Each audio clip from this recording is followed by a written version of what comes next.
So, do you have a favorite love song? Yes? Favorite love song? Are there certain songs that kind of catapult you back to a warm memory of a time or a place when you were with that someone so special?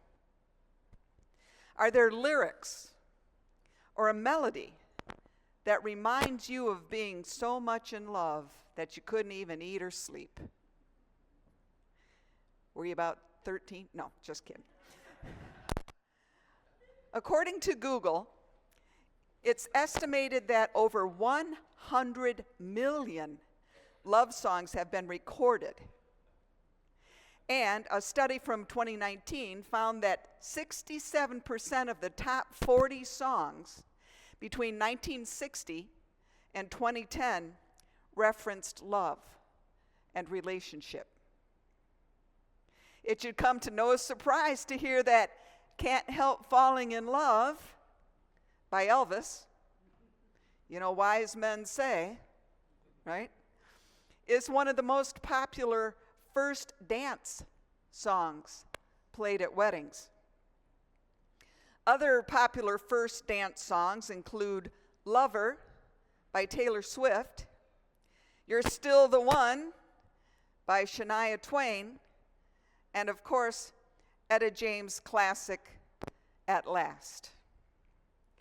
There's little doubt that music expresses the emotions of the soul. It's no wonder it's been a part of life from the very beginning. The earliest reference to music in the Bible is found in Genesis 4. 7 generations forward from Adam and Eve, a child was born. His name was Jubal. And Jubal was known then as the father of all who play the harp and the flute. And some Christians give Jubal credit for having invented music. Well, today, Kurt is going to talk about the Magnificat.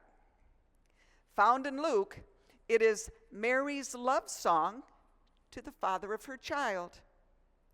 It begins with the words, "My soul magnifies the Lord." As a piece of music, the Magnificat has had a varied history. It's been sung as a Gregorian chant and set to music by many Baroque composers, including Vivaldi and Bach. It has been a part of the liturgical services for churches for generations and still remains so in some churches today. The words poured out of Mary as she and her cousin Elizabeth were marveling over the blessings they had received from God, the miracle of being pregnant with children who would have a lasting effect on humankind. John the Baptist and Jesus. This scripture, Luke 1, verses 46 through 55, represents one of the longest in the Bible to be spoken by a woman. And it gives us a glimpse into the character and mettle of the woman who said yes to following God at all costs. The woman with an awesome responsibility of raising the King of Kings. Mary loved her Lord. She trusted in his mercy and justice. Her hope was solidly in him. Despite the harshness she endured, the fears and uncertainty she carried, she holds fast to the image of God as a feast for the hungry, a caretaker of the earth, the guardian of those considered by society to be less than. The Magnificat is Mary's hope put to words. It is her love song that humankind has been singing throughout the ages. Here is a segment of the Magnificat, revised in 2019 by Reverend M. Barclay.